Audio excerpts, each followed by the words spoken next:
The Gipsy Prophecy by Bram Stoker.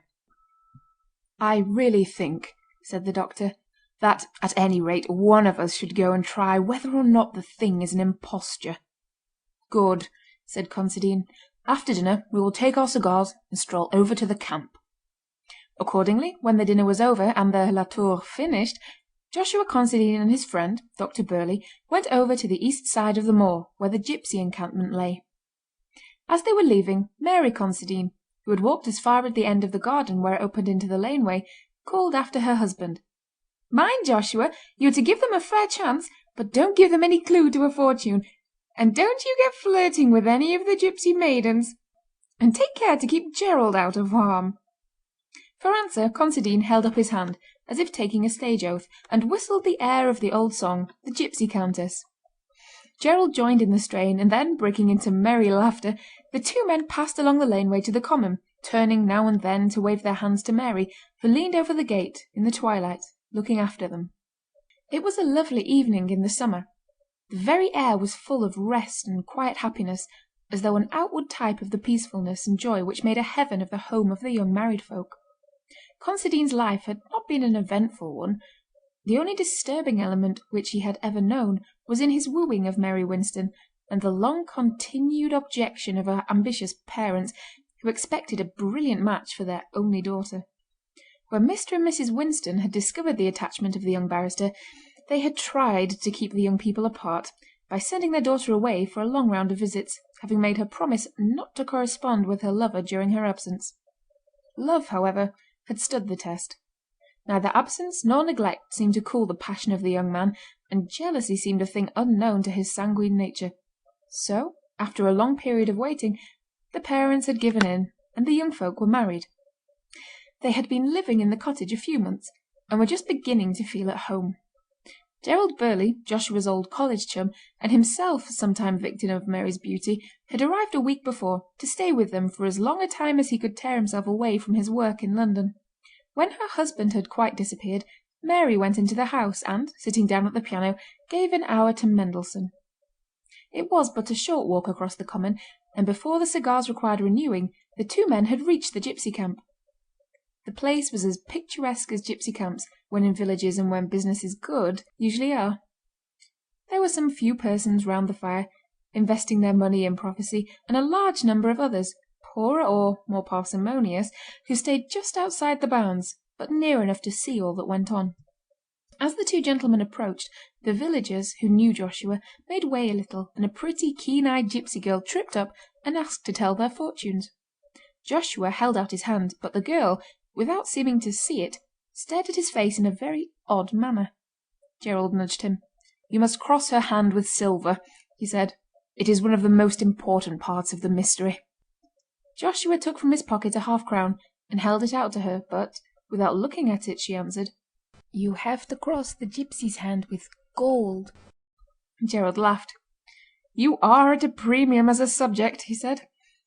Joshua was of the kind of man, the universal kind, who can tolerate being stared at by a pretty girl, so, with some little deliberation, he answered: "All right, here you are, my pretty girl, but you must give me a real good fortune for it," and he handed her a half-sovereign, which she took, saying: "It is not for me to give good fortune or bad, but only to read what the stars have said."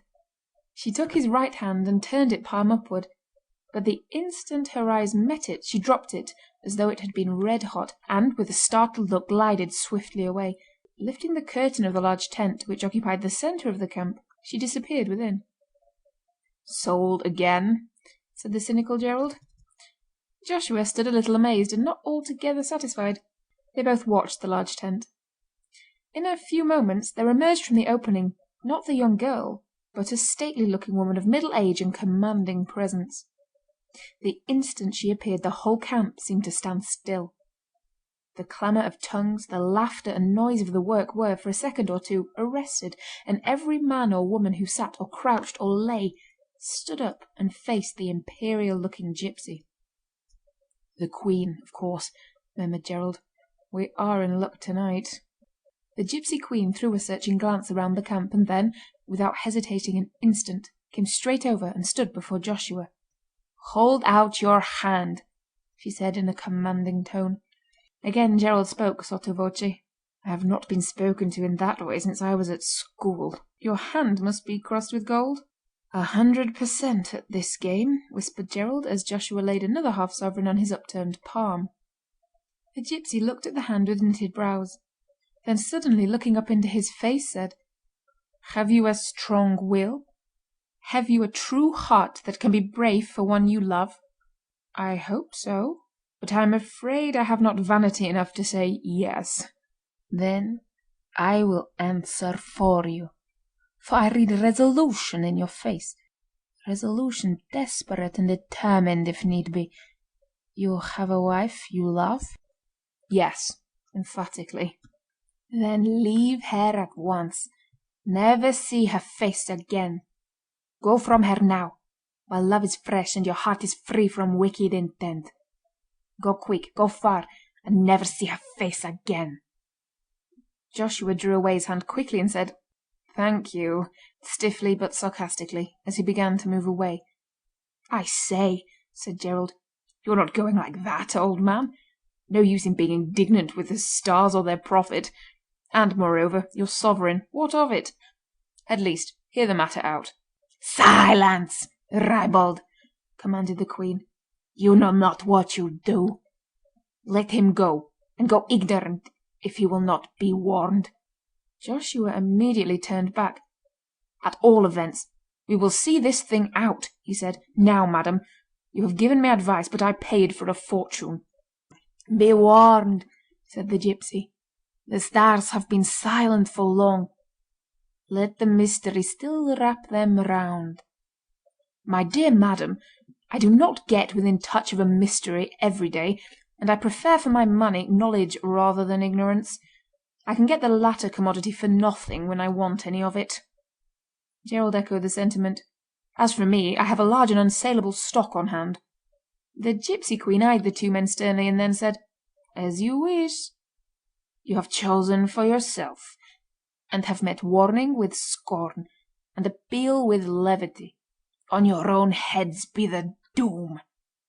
"Amen," said Gerald. With an imperious gesture, the queen took Joshua's hand again and began to tell his fortune. "I see here the flowing of blood. It will flow before long. It is running in my sight. It flows through the broken circle of a severed ring." "Go on," said Joshua, smiling. Gerald was silent. "Must I speak plainer?" "Certainly. We commonplace mortals want something definite.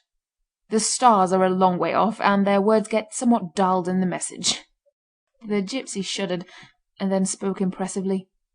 "This is the hand of a murderer, the murderer of his wife." She dropped the hand and turned away. Joshua laughed. "Do you know," said he, "I think if I were you I should prophesy some jurisprudence into my system. For instance, you say, 'This hand is the hand of a murderer.'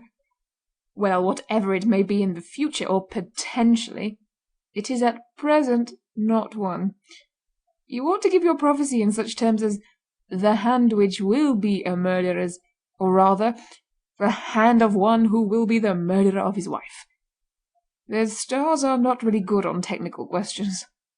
The gipsy made no reply of any kind, but, with drooping head and despondent mien, walked slowly to her tent and, lifting the curtain, disappeared. Without speaking, the two men turned homewards and walked across the moor. Presently, after some little hesitation, Gerald spoke. "Of course, old man, this is all a joke, a ghastly one, but still a joke. But would it not be well to keep it to ourselves?" "How do you mean?" "Well, not tell your wife. It might alarm her." "Alarm her? My dear Gerald, what are you thinking of? Why, she would not be alarmed or afraid of me if all the gipsies that ever didn't come from Bohemia agreed that I was to murder her, or even to have a hard thought of her, whilst so long as she was saying Jack Robinson." Gerald remonstrated. "Old fellow, Women are superstitious, far more than we men are, and also they are blessed or cursed with a nervous system to which we are strangers. I see too much of it in my work not to realize it. Take my advice, and do not let her know, or you will frighten her." Joshua's lips unconsciously hardened as he answered, "My dear fellow, I would not have a secret from my wife. Why, it would be the beginning of a new order of things between us. We have no secrets from each other. If we ever have, then you may begin to look out for something odd between us. Still," said Gerald, "at the risk of unwelcome interference, I say again be warned in time." "The gipsy's very words," said Joshua. "You and she seemed quite of one accord. Tell me, old man, is this a put-up thing? You told me of the gipsy camp. Did you arrange it all with Her Majesty?" This was said with an air of bantering earnestness. Gerald assured him that he only heard of the camp that morning, but he made fun of every answer of his friend, and in the process of this raillery the time passed and they entered the cottage. Mary was sitting at the piano, but not playing. The dim twilight had waked some very tender feelings in her breast, and her eyes were full of gentle tears. When the men came in she stole over to her husband's side and kissed him. Joshua struck a tragic attitude. "Mary," he said in a deep voice, "before you approach me, listen to the words of fate. The stars have spoken, and the doom is sealed." "What is it, dear? Tell me the fortune, but do not frighten me." "Not at all, my dear. But there is a truth which it is well that you should know. Nay, it is necessary so that all your arrangements can be made beforehand, and everything be decently done and in order." "Go on, dear. I am listening." "Mary Considine, your effigy may yet be seen at Madame Tussaud's. The juris imprudent stars have announced their fell tidings that this hand is red with blood. Your blood." "Mary! Mary! My God!" He sprang forward, but too late to catch her as she fell fainting on the floor.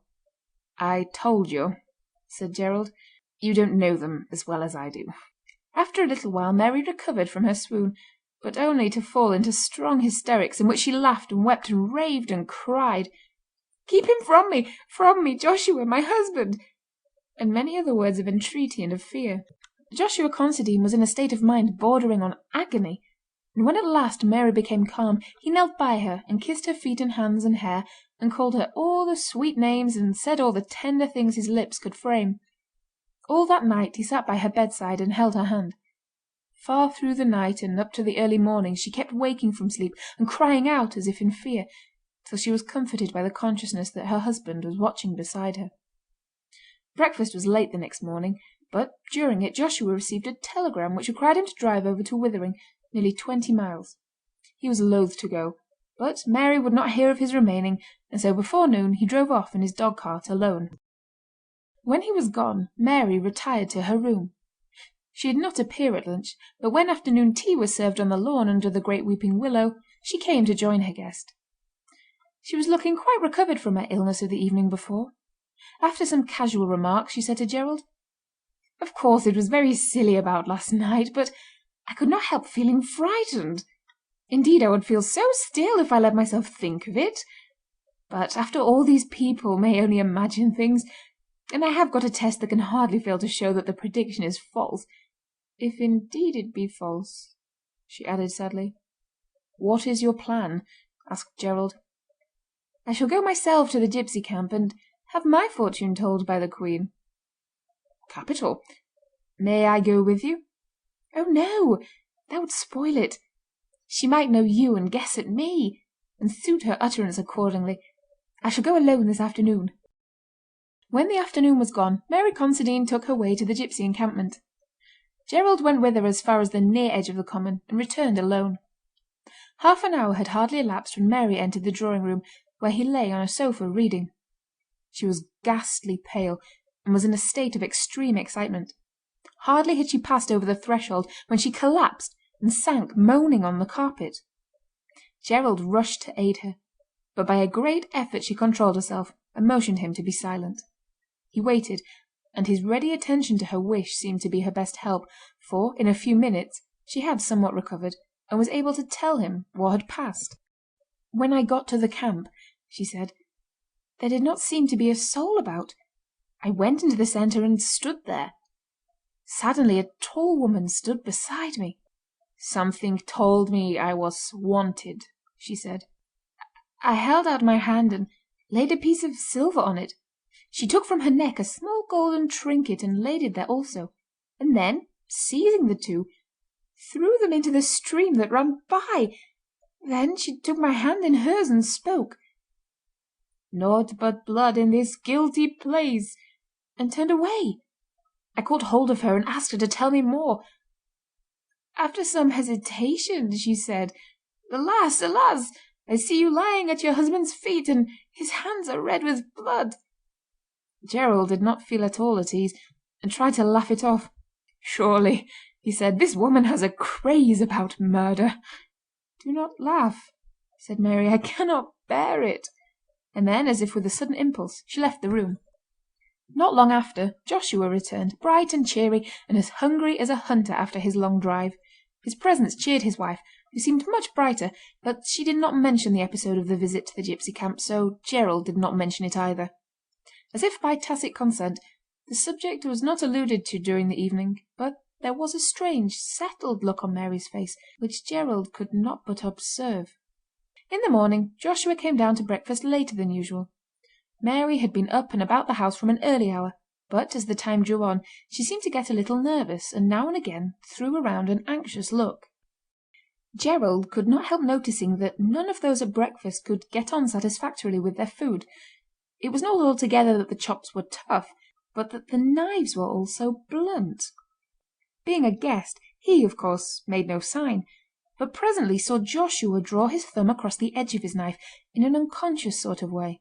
At the action Mary turned pale and almost fainted. After breakfast they all went out on the lawn. Mary was making up a bouquet and said to her husband, "Get me a few of the tea roses, dear." Joshua pulled down a cluster from the front of the house. The stem bent, but was too tough to break.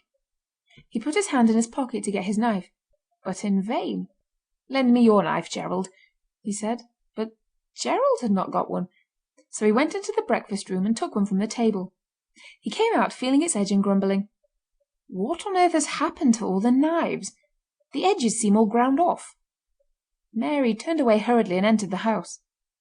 Joshua tried to sever the stalk with the blunt knife as country cooks sever the necks of fowl, as schoolboys cut twine. With a little effort he finished the task. The cluster of roses grew thick, so he determined to gather a great bunch. He could not find a single sharp knife in the sideboard where the cutlery was kept, so he called Mary, and when she came told her the state of things.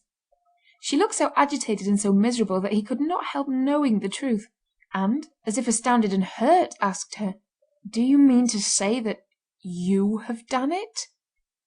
She broke in, "Oh, Joshua, I was so afraid." He paused, and a set, white look came over his face. "Mary," said he, "is this all the trust you have in me? I would not have believed it." "Oh, Joshua, Joshua!" she cried entreatingly, "forgive me," and wept bitterly. Joshua thought a moment and then said, "I see how it is. We shall better end this or we shall all go mad." He ran into the drawing room. "Where are you going?" almost screamed Mary. Gerald saw what he meant, that he would not be tied to blunt instruments by the force of a superstition, and was not surprised when he saw him come out through the French window, bearing in his hand a large Gurkha knife, which usually lay on the centre table, and which his brother had sent him from northern India. It was one of those great hunting knives which worked such havoc at close quarters with the enemies of the loyal Gurkhas during the mutiny, of great weight, but so evenly balanced in the hand as to seem light, and with an edge like a razor. With one of these knives a Gurkha can cut a sheep in two. When Mary saw him come out of the room with the weapon in his hand, she screamed in an agony of fright, and the hysterics of last night were promptly renewed. Joshua ran toward her, and, seeing her falling, threw down the knife and tried to catch her. However, he was just a second too late, and the two men cried out in horror simultaneously as they saw her fall upon the naked blade. When Gerald rushed over, he found that in falling her left hand had struck the blade, which lay partly upwards on the grass. Some of the small veins were cut through, and the blood gushed freely from the wound. As he was tying it up, he pointed out to Joshua that the wedding ring was severed by the steel. They carried her fainting to the house. When, after a while, she came out, with her arm in a sling, she was peaceful in her mind, and happy. She said to her husband, "The gipsy was wonderfully near the truth, too near for the real thing ever to occur now, dear." Joshua bent over and kissed the wounded hand. End of The Gipsy Prophecy.